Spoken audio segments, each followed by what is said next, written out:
Hello दोस्तों, स्वागत है आप सभी का आपका अपने चैनल बेसिक नॉलेज में। तो कैसे हैं आप लोग? आशा करते हैं सबसे मस्त है, स्वस्थ है और पढ़ाई बहुत ही जबरदस्त तरह से कर रहे हैं। दोस्तों कल आप लोग का साइंस का एग्जाम होने वाला है और प्रिपरेशन बिल्कुल बेटर होना चाहिए ताकि एग्जाम में अच्छा नंबर ला पाओ। दोस्तों आज कुछ महत्वपूर्ण क्वेश्चन लेकर आए आप लोगों के लिए। नाइट्रोजन चक्र और प्रूफ। जी हाँ दोस्तों, गतिज ऊर्जा और स्थिर ऊर्जा दोनों में से कोई एक प्रूफ आने की संभावना है, तो दोनों को अच्छे से देख लीजिए, समझ लीजिए और रटने की जरूरत नहीं है। अच्छे से देखोगे तो यहीं से आप लोग यहाँ देख के आप लोग एग्जाम में जाके बना सकते हो। ठीक है, तो वीडियो को पूरा देखना और आपके जो भी दोस्त अभी तक कुछ नहीं पढ़े उनको शेयर कर दीजिएगा ताकि उनको भी इसका लाभ मिले। और महातांडव का वीडियो मैंने पहले ही अपलोड कर दिया है, अगर नहीं देखे हो तो जाके देख सकते हो दोस्तों। डिस्क्रिप्शन में लिंक मिल जाएगा और इस वीडियो सेक्शन में भी वो वाला वीडियो मिल जाएगा। ठीक है, आज का रात आखिरी रात है, कल से आप लोग एग्जाम परीक्षा समाप्त हो रही है। ठीक है, एक दो दिन छुट्टी मना लीजिए, घूम लीजिए, उसके बाद धमाकेदार तरीके से 10th की पढ़ाई शुरू करेंगे। किस प्रकार आप लोगों को 10th में तैयारी करना है सारा चीज बताएंगे, बट अभी नहीं, अभी आप पहले एग्जाम दीजिए उसके बाद। ठीक है, विकास सर हमेशा साथ है। चलिए आगे देखते हैं। पहला सवाल हम लोग देखते हैं, इसका क्या है कि नाइट्रोजन चक्र का आरेख चित्र बनाते हुए व्याख्या करें। नाइट्रोजन चक्र होता क्या है, उसका चित्र बनाना है, कैसे होता है, सब कुछ लिखना है। तो देखो, किसी का भी चक्र मतलब होता है गोल। ठीक है, मतलब फाइनली नाइट्रोजन की उत्पत्ति कहां से होती है और वो कहां पर समाप्त होता है। ठीक है, कैसे हम लोग नाइट्रोजन लेते हैं, कैसे उसका यूज होता है, सब कुछ बताना है यहाँ पर। तो देखो, हमको सभी को पता है कि वायुमंडल में नाइट्रोजन 78% होता है, तो वो लिख दिया मैंने कि वायुमंडल में 78% नाइट्रोजन होता है। वायुमंडल ही नाइट्रोजन का मुख्य स्रोत है, यहाँ पे लिखिएगा वायुमंडल ही नाइट्रोजन का मुख्य स्रोत है। ठीक है, ये वाला लिखिएगा, वायुमंडल ही नाइट्रोजन का मुख्य स्रोत है, सभी को पता है क्योंकि 78% नाइट्रोजन पाया था भाई साहब, कोई मजाक है। तो वायुमंडल ही मुख्य स्रोत है। लेकिन जीव वायुमंडल के इस नाइट्रोजन को सीधे ग्रहण नहीं कर सकते। जीव मतलब कौन? हम, आप, कोई भी। ठीक है, जो मतलब जीव जंतु बोल सकते हो। तो हम लोग डायरेक्ट उसको नाइट्रोजन को नहीं ले सकते हैं।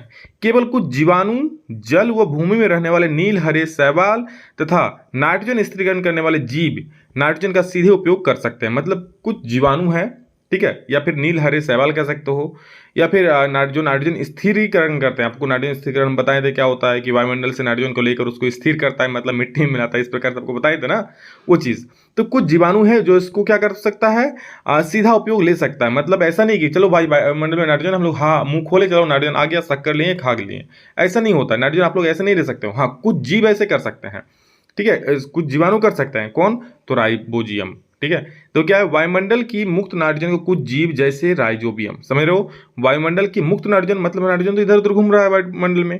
ठीक है, को कुछ जीव जैसे राइजोबियम सीधे ग्रहण करके उसे नाइट्रोजन यौगिक को नाइट्रेट में बदल देते हैं। समझ रहे हो, वायुमंडल में कुछ जीव होता है जो क्या करता है, सीधे जैसे राइजोबियम मेन होता है। ठीक है, राइजोबियम क्या करता है, सीधा नाइट्रोजन को लेता है और उसको नाइट्रेट यौगिकों में यानी कि नाइट्रेट में बदल देता है। और इस नाइट्रेट का क्या होता है भाई साहब, अब ये जीवाणु काम कर लिया, क्या किया, वायुमंडल में नाइट्रोजन का भंडार है, 78% नाइट्रोजन है। तो राइजोबियम ने क्या किया भाई साहब, वो मुंह खोला और नाइट्रोजन को सक कर लिया। मतलब वो डायरेक्ट वो ले सकता है। ठीक है, तो नाइट्रोजन को ले लिया और उसको नाइट्रेट में बदल दिया। अब देखो आगे कहानी क्या होता है। पौधे नाइट्रेट आयन जो अभी बना दिया, राइजोबियम क्या बना दिया, नाइट्रेट आयन यानी कि NO3 बना दिया, को जमीन से ग्रहण करते हैं। और जो जीवाणु होता है कहाँ पर होता है, जमीन में होता है। ठीक है, तो पौधे वही नाइट्रेट आयन को जमीन से ग्रहण कर लेते हैं। कौन सा? जिसने जो नाइट्रेट आयन राइजोबियम ने बनाया, ठीक है, उसको ग्रहण कर लेते हैं और उन्हें अमीनो अम्ल तथा प्रोटीन में बदल देते हैं। और पौधे क्या करता है, उसको ग्रहण करके अमीनो अम्ल और प्रोटीन में बदल देता है, जिन्हें प्राणी ग्रहण करते हैं। किस प्रकार से? प्राणी मतलब कौन? हम, आप, कोई बकरी, कोई भी जो ग्रहण करता है। ठीक है, ठीक है, बकरी तो जीव जंतु हो गया वो सब, चलो हम लोग ग्रहण करते हैं। कैसे? साग खाएं आप लोग, कोई सब्जी खा रहे हो, उसमें नाइट्रोजन की मात्रा होती है। समझ रहे हो, क्योंकि पेड़ पौधे कहाँ से ग्रहण किए, वही जमीन से ग्रहण किए। किसको, किस फॉर्म में ग्रहण किया? तो नाइट्रेट के फॉर्म में ग्रहण किया। अब उसको हम लोग अमीनो अम्ल और प्रोटीन के रूप में अपने अंदर ले लेते हैं। फिर क्या होता है, देखो मृत पेड़ पौधे, और देखो अब कोई भी पेड़ पौधा जो है वो फिर वो सूख जाएगा, मर जाएगा, मिट्टी मिल जाएगा, सब कुछ। तो अब उसमें भी नाइट्रोजन होगा पहले से। तो क्या करता है, मृत पेड़ पौधों व जंतुओं के शरीर में स्थित नाइट्रोजन कार्बनिक पदार्थ तथा उत्सर्जित पदार्थ पर जीवाणु क्रिया करके उन्हें पुनः नाइट्रेट में बदल देते हैं। और फिर क्या होता है, जो पेड़ सड़ गया, मर गया, गल गया, उस पर छोटे छोटे जीवाणु जो होता है वो क्रिया करता है और फिर उसको किसमें, नाइट्रेट में बदल देता है और जमीन में वो फिर से मिल जाता है। तो इस प्रकार से दोस्तों नाइट्रेट का चक्रण पूरा होता है, नाइट्रोजन चक्र पूरा होता है। समझ रहे हो, यहाँ पर फिगर भी बनाने बोला है, तो देख लो यहाँ पर फिगर मैंने एक बनाया है, आप लोग अगर दिखाई मिले तो। ठीक है, देखो यहाँ पर सबसे पहले शुरुआत कहाँ होता है, वायुमंडलीय नाइट्रोजन से। आप लोग ध्यान से देखोगे, यहाँ पर शुरुआत होता है यहाँ से। वायुमंडल में नाइट्रोजन है, बिल्कुल सर, भंडार है 78%। ठीक है, अब क्या किया, उस नाइट्रोजन को जीवाणु द्वारा, क्या किया, जीवाणु ने द्वारा नाइट्रोजन, एक मिनट, एक मिनट, जस्ट मिनट, ठीक है। देखो अब क्या करता है, इधर देखो, ये जो नाइट्रोजन है वायुमंडल में, वो क्या करेगा, वायुमंडल या नाइट्रोजन का जीवाणु एवं नील हरित शैवाल द्वारा स्थिरीकरण क्या करता है, स्थिरीकरण करता है, मतलब नाइट्रोजन को स्थिर करता है। मैंने आपको नाइट्रोजन स्थिरीकरण बताया था। अब उसके बाद क्या, फिर वो जो नाइट्रोजन को स्थिर कर दिया, जीवाणु द्वारा स्थिर नाइट्रोजन को नाइट्रोजन यौगिकों में परिवर्तित करना। और जो जीवाणु क्या लिया, नाइट्रोजन को ले लिया, उसको किसमें परिवर्तित कर दिया, नाइट्रोजन यौगिक यानी कि NO3 नाइट्रेट में, समझ रहे हो। और ये नाइट्रेट मिट्टी में उपस्थित नाइट्रोजन के यौगिक के रूप में रहता है। और ये जो NO3 रहता है किस में रहता है, मिट्टी में रहता है। और फिर इस मिट्टी, देखो इस नाइट्रोजन क्या कौन कौन लेता है, देखो इस नाइट्रोजन को यहाँ से यहाँ पर, एक मिनट, देखो ये नाइट्रोजन यहाँ से अवशोषित कर लिया जाता है, क्या, पौधों के द्वारा अवशोषित कर लिया जाता है। और फिर वही नाइट्रोजन को जंतुओं द्वारा, पौधों को खाते हैं जंतु, या फिर हम लोग भी साग सब्जी खाते हैं, उससे हम लोग अवशोषित कर लेते हैं। और फिर वो जब जीव जंतु मर जाता है तो उत्सर्जन के द्वारा, या फिर जब मर जाते हैं तो फिर उसे वो मिट्टी में मिल जाता है। समझ रहे हो। तो ये है कहानी। इस प्रकार दोस्तों यहाँ भी देख सकते हो, इसी नाइट्रोजन को यहाँ से जीव द्वारा नाइट्रोजन यौगिकों का गैसीय नाइट्रोजन में परिवर्तन हो जाता है। वो चलो कुछ भाग लिख देना उसको। तो ये चीज़ है, समझ रहे हो। यहाँ से एक तड़ी चालक द्वारा भी नाइट्रोजन का स्थिरीकरण होता है, वो लिखा हुआ है। तो ये चीज़ आप लोगों को फिगर बना के, मेन ये चीज़ मैं आप लोगों को जो ये साइकिल बताया, इस साइकिल को आप लोग याद रखना, समझ रहे हो। ये साइकिल यहाँ से पौधे ग्रहण करते हैं, फिर उसको जीव जंतु खा लेते हैं। ये साइकिल छाप देना, क्योंकि साइकिल छापने बोला है, समझ रहे हो। तो अच्छे से देख लो, नाम लिख देना। क्या करना है कि यहाँ पर लिख दिया सबसे पहले वायुमंडल नाइट्रोजन, वहाँ से कौन लिया, तो वहाँ से कौन, जो वायुमंडल में छोटे छोटे वायुमंडल नाइट्रोजन को छोटे जीव द्वारा स्थिर कर लिया जाता है, फिर उसको नाइट्रोजन यौगिक यानी कि NO3 में परिवर्तित कर दिया जाता है। फिर उसको पेड़ पौधे उसको ले लेते हैं, फिर मतलब मिट्टी में उपस्थित नाइट्रोजन की यौगिक जो है NO3, उसको कौन लेता है, पेड़ पौधे ले लेता है। फिर उसको जंतु खाते हैं, फिर वो जीव जंतु मर जाता है, मिट्टी में मिल जाता है। यही है कहानी, समझ गए। चलिए अगला सवाल देखते हैं। समझ गए नाइट्रोजन चक्र क्या है, थोड़ा लंबा बताया लेकिन समझ गए हैं, समझ गए हो। देखो स्थिति ऊर्जा की परिभाषा दे, इसके लिए व्यंजक प्राप्त करें। बहुत महत्वपूर्ण क्वेश्चन आप सभी के लिए। या फिर ऐसा भी सवाल पूछ सकता है कि स्थिति ऊर्जा क्या है, पृथ्वी सतह से h ऊंचाई पर m द्रव्यमान की वस्तु, यहाँ AH है, ठीक है, m द्रव्यमान की वस्तु के लिए स्थिति ऊर्जा का व्यंजक प्राप्त करें। मतलब आपको स्थिति ऊर्जा को लिखना है क्या है, और उसका क्या करना है, सूत्र लिखना है दोस्त। तो देखो स्थिति ऊर्जा, किसी वस्तु में उसकी स्थिति के कारण उसमें उपस्थित ऊर्जा को क्या बोलते हैं, स्थिति ऊर्जा कहते हैं। जैसे पहाड़ पर रखा कोई पत्थर का टुकड़ा, ऊपर में है भाई साहब, ऊंचाई है, मतलब स्थिति ऊर्जा उसमें है। या फिर किसी भी ऊंचाई पर रखे कोई वस्तु है अगर, तो उसको बोल सकते हो कि हाँ उसमें स्थिति ऊर्जा है। क्योंकि अगर किसी वस्तु में ऊंचाई है तो उसमें स्थिति ऊर्जा है। क्यों है, आगे बता रहा हूं। देखो मैंने माना, अब प्रूव कर रहे हैं, ठीक है, जो प्रूव करने बोला था व्यंजक। माना m द्रव्यमान की कोई वस्तु पृथ्वी की सतह से h ऊंचाई पर स्थित है, ठीक है, पृथ्वी की सतह से कितना दूरी ऊंचाई पर स्थित है, h ऊंचाई पर। वस्तु का भार mg होगा। मान लीजिए वस्तु है, यहाँ पर एक फिगर आप लोग ऐसे बनाना, समझ रहे हो, इसमें फिगर जरूरी है। तो इस प्रकार से आप लोग बोल देना ये वस्तु है, ठीक है, ये दिखा देना ये पृथ्वी है, और ये h ऊंचाई दिखा देना। इस वस्तु पर नीचे की ओर भार कम कर रहा है क्या, mg, ये दिखा देना, बस इतना सा, समझ रहे हो। अब देखो क्या हो गया, नीचे की ओर कार्य कर रहा है। वस्तु की स्थिति ऊर्जा क्या होगी, गुरुत्वाकर्षण के विरोध में उठाने में किया गया कार्य, ठीक है। जो ये वस्तु है अब यहाँ पर अगर रखा हुआ है तो इस पर एक कार्य कर रहा है, गुरुत्वाकर्षण बल नीचे काम कर रहा है ना, तो उसके विरोध में वो ऊपर बल लगाया हुआ है, कुछ तो कार्य कर रहा है, क्योंकि नहीं तो नीचे आ जाएगा, ठीक है। स्थिति यहाँ है तो इस पर एक क्या लग रहा है, नीचे गुरुत्वाकर्षण बल लग रहा है। तो ये लिखे वस्तु की स्थिति ऊर्जा क्या होगी, गुरुत्वाकर्षण के विरोध में उठाने में किया गया कार्य। अब कार्य बराबर क्या होगा, गुरुत्वाकर्षण के विरोध में उठाने का कार्य बराबर यहाँ पर क्या हो गया, बल गुने विस्थापन। बल कितना लग रहा है नीचे में, mg लग रहा है, क्योंकि गुरुत्वाकर्षण बल हो गया। और कितना ऊंचाई पर उठाया हुआ, विस्थापन कितना है, ऊंचाई कितना है, h है, तो उसको गुना कर दो, mgh हो गया, बस इतना सा कर दो, हो गया स्थिति ऊर्जा का फॉर्मूला। देखिए कितना आसान है।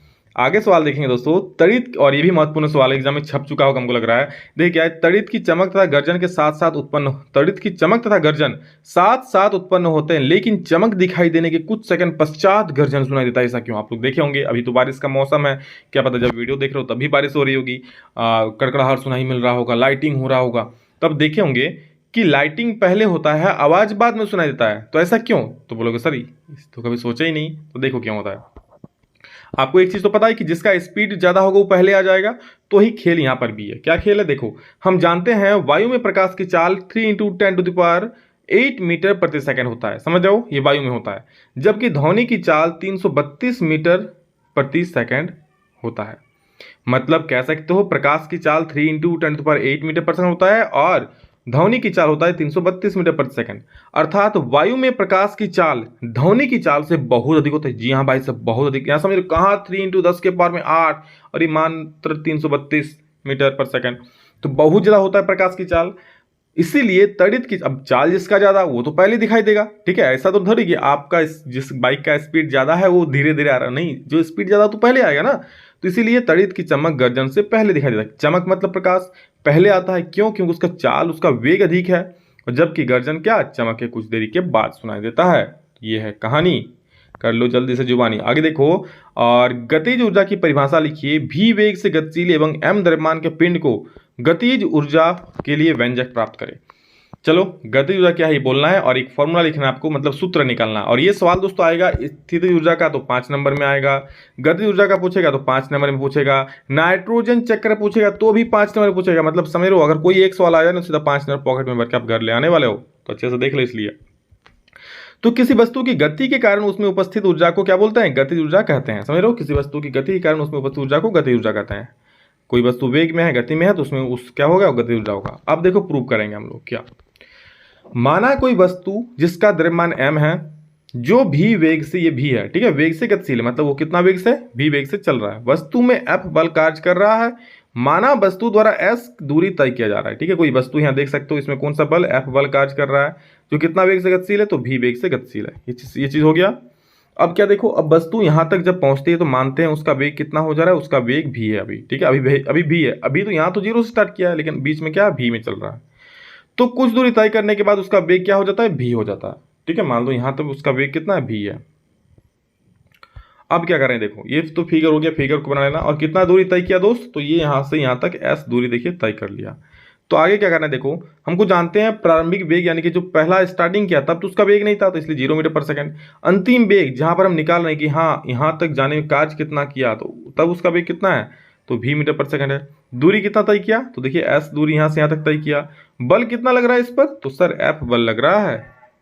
तो हम लोग जान सकते हैं, हम लोग बोल सकते हैं, हम लोग कह सकते हैं, क्या कह सकते हैं सर, कार्य बराबर होता है बल गुने विस्थापन। मतलब वस्तु जो कार्य कर रहा है वस्तु पर, वो क्या होता है, बल गुने विस्थापन।